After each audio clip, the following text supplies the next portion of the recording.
या ठिकाणी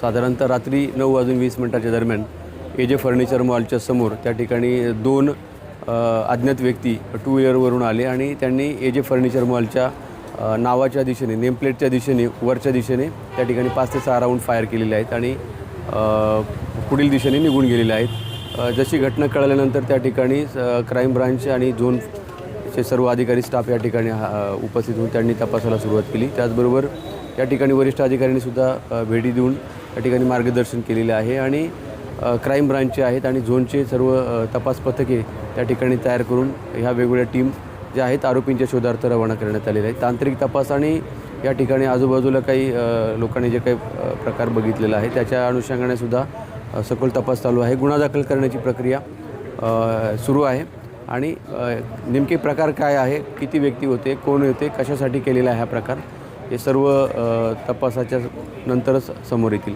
लॉरेन्स बिश्नोई यांचा जो सदस्य आहे शुभम लोणकर यानं याची जबाबदारी स्वीकारलेली आहे. त्यानं हे फायरिंग केल्याचं कबूल केलेलं आहे.